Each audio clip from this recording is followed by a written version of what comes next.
Bueno, finalizando nuestro simposio de la Asociación Colombiana de Diabetes, el tema que voy a referirles es cuál es el impacto de los medicamentos antidiabéticos en el peso. Lo primero que tenemos que recordar es que, y que en la vida real lo vemos en el día a día, es que el sobrepeso y la obesidad dan cuenta del 44% de nuestros pacientes con diabetes mellitus. Y de la misma forma, nosotros tenemos entonces que tratar, y después de la charla de este consenso que está dirigido a manejo de la obesidad, pues con mayor razón nuestros pacientes diabéticos tipo 2, que son obesos o están en sobrepeso, está demostrado científicamente que tienen un gran beneficio, no solamente en sus factores de riesgo cardiovasculares, sino en su sobrevida y en sus expectativas de vida, si nosotros somos capaces de, con el tratamiento antidiabético, reducir el peso. Bueno, esto es lo primero que quiero recordar porque es lo que la mayoría de los pacientes pretenden y viven con esa ilusión de ¿se podrá? ¿Hasta cuándo este tratamiento y esta dieta? ¿Cuánto tiempo será? Entonces hay que empezar por convencerlos que realmente no es muy posible comer sin engordar. Esta charla, estos son mis conflictos de interés y esto es lo que traía para mostrarles. Este es un artículo de 1990, pero me encantó esto porque a veces nos preocupamos más por la hemoglobina glicosilada y menospreciamos o ponemos como de segunda meta el peso y nos olvidamos de esto, que en este estudio hecho en pacientes diabéticos tipo 2 recién diagnosticados en el primer año, reducciones tan pequeñas como de 1 kilo de peso fueron asociados con 3 a 4 meses más de supervivencia. No olvidemos que la diabetes tipo 2 disminuye las expectativas de vida de los seres humanos. Y además, una reducción de 10 kilos de peso estuvo asociada con restauración de 35% en las expectativas de vida. Entonces, fíjense lo importante que es que nosotros en nuestros pacientes diabéticos obesos o con sobrepeso les combatamos y tratemos de llegar a la meta del peso igual que a la de la hemoglobina glicosilada. Y entonces le he traído, esto es como el resumen al final, pero los traigo al principio porque son los medicamentos de los que vamos a hablar en esta charla. Entonces fíjense que este es una revisión hecho por una persona que es un químico farmacéutico y entonces recogió todos los estudios clínicos, ensayos clínicos controlados que había de medicamentos para la diabetes para revisar precisamente el impacto que estos podrían tener en la obesidad. Y miren lo que nosotros en la vida real vemos, pero que está con toda la sustentación. De las guaridas, la metformina, que es la que tenemos nosotros en la vida diaria y que recordemos que es el pilar fundamental de nuestro tratamiento para la diabetes mellitus tipo 2 y que es el primer medicamento que nuestros pacientes reciben. Y que en la vida real, aún con los ensayos clínicos controlados que tenemos, no hay una certeza y de hecho la metformina no es un medicamento que ha logrado ser aprobado como tratamiento para la obesidad. ¿Por qué? Porque hay algunas controversias en los resultados de los estudios. Hay resultados como los del programa de prevención de diabetes que demostró que el grupo de metformina redujo peso en forma significativa y mientras tomaban la metformina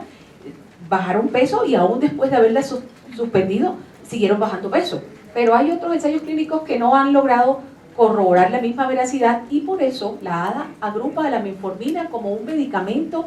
que es de peso neutro o con modesta capacidad para reducir peso. Y entonces vamos a hablar un poco de la metformina. ¿Cómo es que la metformina puede ser capaz de bajar peso? Porque en la vida real, y en eso habría que mirar que muchos de nuestros pacientes bajan peso con la metformina, no todos. Yo creo que a veces es lo que nosotros quisiéramos que no, los que logran bajar peso. ¿Y por qué lo hacen? Porque efectivamente la metformina, si miramos, tiene propiedades para bajar peso. Lo primero es que recordemos que la metformina atraviesa la barrera hematoencefálica, entonces tiene efectos en el cerebro para llegar a impactar en el hipotálamo y hacer que el neuropéptido Y actúe y en esa forma logra que los pacientes que toman metformina por efectos del sistema nervioso central pueden lograr peso, de reducir su peso. Además aumenta la propiomelanocortina y al aumentar la propiomelanocortina el paciente siente que disminuye su ansiedad por comer, disminuyen los deseos de los antojos. Esto es también causado por la metformina. Además, A nivel de toxicidad gástrica directa, todos sabemos que el paciente, muchos de nuestros pacientes que empiezan a quejarse de los síntomas gastrointestinales de la metformina, tienen náuseas, tienen diarrea, pierden el gusto, y eso también colabora para que muchos de nuestros pacientes pierdan peso con la metformina. Entonces fíjense que a pesar de que no está clasificado como neutro, este es un medicamento que tiene múltiples factores que pueden contribuir y que de hecho hace que nuestros pacientes pierdan peso. Esto es un ensayo que, este es un metaanálisis con revisión sistemática, donde lo que querían mirar era, de todos los medicamentos que había, cuál era el impacto de medicamentos, no solamente de antidiabéticos, porque si ustedes miran, hay otro montón de grupos de medicamentos, hay antidepresivos y medicamentos para la neuropatía diabética, ¿cómo podían impactar en el peso? Traigo esto para traer a colación nuestros medicamentos viejos conocidos, las sulfonilureas para el tratamiento de la diabetes tipo 2, que todos sabemos y reconocemos como efectivamente en este metaanálisis y revisión sistemática se corrobora, son medicamentos que favorecen la ganancia de peso. Este favorecimiento de la ganancia de peso está mediada, todos sabemos, por el aumento en la producción de insulina que este tipo de fármacos producen, pero es también dependiente del peso y dependiente sobre todo de la dosis que estamos dando de estas sulfonilureas a nuestros pacientes. Entonces se fijan que aquí todas las sulfonilureas fueron capaces de aumentar peso. Varió entre una y otra, pero realmente por su mecanismo de acción similar, todas fueron fármacos que favorecieron la ganancia de peso. Vamos ahora con otros fármacos que están dentro de los medicamentos que usamos para el tratamiento de la diabetes y que son dentro de los conocidos nuevos que estamos utilizando y que son de los fármacos que están demostrados con ensayos clínicos controlados que pueden favorecer la pérdida de peso. Y entonces están aquí los agonistas del GLP-1, y les traigo esta imagen sobre todo para explicar por qué un fármaco como el liraglutide y los agonistas del GLP-1, que también atraviesan la barrera hematoencefálica, pueden producir sensación de saciedad, y eso, entre otros mecanismos, favorece la pérdida de peso que estos fármacos todos son capaces de hacer. Pero todos estos fármacos, todos sabemos que los agonistas del GLP-1 tienen finalmente el mecanismo de acción similar, hacen que las células, todos conocemos las hormonas como el GLP-1, que son hormonas que conectan el sistema endocrinológico con el sistema digestivo, y que cuando usamos un agonista del GLP-1 nos los estamos inyectando en forma suprafisiológica, que puede ser un aumento en los niveles hasta entre 2 y 10 veces por encima de un GLP-1 normal, del endógeno fisiológico que tenemos y que potenciamos cuando usamos fármacos como los inhibidores del DPP-4, que básicamente bloquean su destrucción y prolongan la vida media de nuestro GLP-1 endógeno. Cuando utilizamos un agonista del GLP-1 que aumenta en 2 a 10 veces la cantidad y la magnitud de la hormona, entonces hay diferencias en el peso. Los inhibidores del DPP-4, fármacos conocidos, fármacos con los que estamos bastante familiarizados y que han demostrado su eficacia en la reducción de la hemoglobina glicosilada, esa diferencia en la intensidad del GLP-1 hace que estos fármacos sean neutros, están en el mismo grupo o en la misma clasificación que la ADA le da a estos fármacos, como de fármacos neutros en el peso cuando los pacientes los toman. Mientras que los agonistas del GLP-1 disminuyen el peso. Todos son capaces de disminuir el peso, pero dentro de los agonistas del GLP-1 hay dos grupos grandes de agonistas del GLP-1, los de corta duración y los de larga duración. Estos de corta duración tenemos en nuestro medio la lixisenatide y el exenatide, que no es QR, son dos fármacos agonistas del GLP-1 de corta duración, cuyo principal impacto, a diferencia de los de larga duración, es reducción en los niveles de glicemia postprandiales. Tienen una capacidad menor para disminuir la hemoglobina glicosilada y tienen una capacidad menor para reducir el peso, versus los agonistas de larga duración, que son fármacos que tienen una vida media larga, todos duran más de 24 horas o hasta 24 horas, y tienen un impacto mayor en el control de los niveles de glicemia en ayunas, y tienen un impacto mayor en la capacidad para reducir hemoglobina glicosilada, y tienen un impacto mayor en el peso.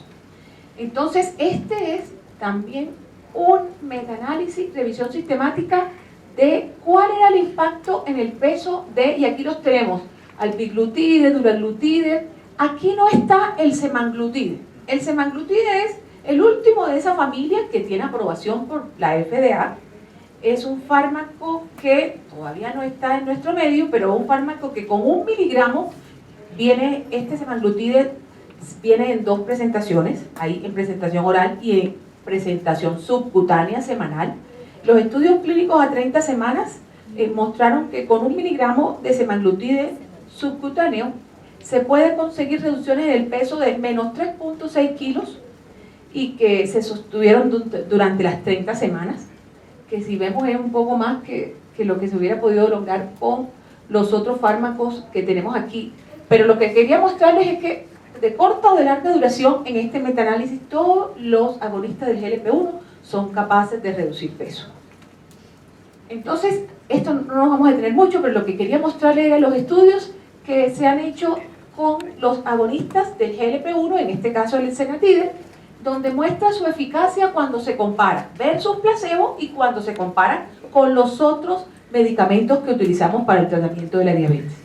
Están aquí los estudios LED del liraglutide, que cuando se comparó con placebo fue el agonista del GLP-1 con el que contamos en nuestro medio hasta este momento, que fue capaz de reducir un poco más el peso cuando se comparó con placebo. Están los del dulaglutide, que es otro fármaco que tenemos en el mercado y que se utiliza una vez a la semana. Están los del lixisenatide, que es el de corta duración. Y vienen en camino medicamentos que combinan insulina basal con agonistas del GLP-1. Y entonces, como estamos hablando de cómo sería el impacto de estos fármacos en el peso, queremos saber si este tipo de fármacos conservarían la capacidad de los agonistas del GLP-1 para mantener la pérdida de peso, o la insulina con la que están combinadas quedaría predominando y en cambio subirían de peso. Entonces, esta combinación muestra el beneficio que decíamos de glicemia pre y postprandial, pero esta combinación en la mayoría de los estudios clínicos pierde el agonista del GLP-1 su capacidad de reducir el peso que tiene cuando se utiliza solo o combinado con metformina. Esto es lo que les acababa de decir sobre el peso de los agonistas y la insulina, y cuál sería el impacto de estos fármacos que vienen en camino para el peso de nuestros pacientes con diabetes tipo 2. Tenemos el otro grupo de fármacos que está clasificado como fármacos capaces de reducir el peso en nuestros pacientes diabéticos tipo 2. Entonces tenemos los inhibidores del SGLT2, que todos sabemos que causan glucosuria, y que esta glucosuria es capaz de bajar hasta 200 kilocalorías por la capacidad que tiene este túbulo contorneado proximal cuando los pacientes toman el fármaco de excretar una cantidad de glucosa por la orina. Pero todos sabemos, y los que estamos utilizando este fármaco nos hemos dado cuenta que al principio el paciente pierde mucho peso, pero a veces con el correr de los meses la pérdida de peso empieza a disminuir un poco porque ya no es tan marcada, pero sin embargo en los estudios clínicos a largo plazo se sigue manteniendo la diferencia en el peso cuando los pacientes toman este uso de fármacos, este tipo de fármacos. Y no vamos a hablar de la parte cardiovascular, sino básicamente lo que hemos hecho con todos, nos estamos concretando al peso. ¿Qué hacen estos fármacos para bajar peso? Y entonces aquí está, además de la glucosuria, que es directamente lo que hace que se reduzcan las calorías que el paciente excreta por la orina y que hace que sigan perdiendo peso mientras los pacientes tengan una función renal normal, y que un factor predictor que el que más pierde peso es el paciente que tiene una función renal por encima de 60, precisamente por la eficacia del fármaco en los pacientes que tienen una función renal óptima.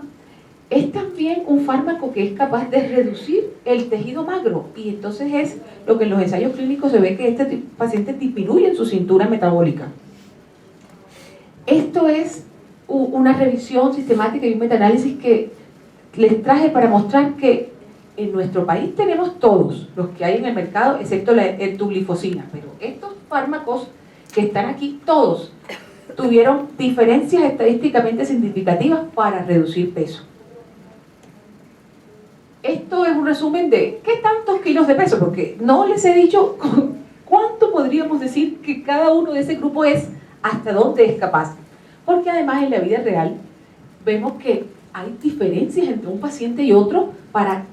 utilizando el mismo fármaco, ser capaces de bajar peso. Entonces uno ve pacientes que utilizan agonistas del GLP-1 y que pueden bajar más de 4 kilos en un mes, que no es lo que la mayoría de los ensayos clínicos describen. Y lo mismo vemos con inhibidores de SGLT2, pero lo que los ensayos clínicos describen está más o menos en este orden. La metformina entre 1 a 2 kilos, la sulfonilurea es un aumento entre 1 a 2.5, las tiazolidindionas, que no las tenemos ya en nuestro medio, eran fármacos que aumentaban peso, y este aumento de peso iba también asociado a la dosis y se mantenía todo el tiempo que el paciente tomaba el fármaco. Los agonistas del GLP-1 más o menos en menos 3.6 kilos, y los inhibidores de SGLT2 entre 2 y 2.5 kilogramos. Esto es una imagen que les traje de las últimas guías que fueron el consenso de la ADA y de la Asociación Europea para el Manejo de la Diabetes, y solo se los traigo para mostrar que efectivamente todo va encaminado a que un paciente diabético que está obeso y en sobrepeso, dentro del manejo personalizado, individualizado, el tratamiento va dirigido no solamente a bajar su hemoglobina glicosilada, sino a promover y mantener la pérdida de peso en los pacientes obesos o en sobrepeso, que deberíamos todos en equipo propender para que logren no solamente reducciones en la hemoglobina glicosilada, sino en el peso. Y definitivamente esto es lo que nosotros queremos cuando utilizamos y pensando en tratamiento de la diabetes tipo 2 para pacientes en sobrepeso o obesidad. Darle un puntillazo a las dos cosas al tiempo y anotarnos un doble éxito, una carambola. Entonces les traigo, sabiendo más o menos qué podemos esperar de cada tipo de fármacos, cuál sería la carambola para nuestro paciente diabético, obeso y en sobrepeso, para tratar de lograr conseguir las dos metas y mantenerlas en el tiempo. Esto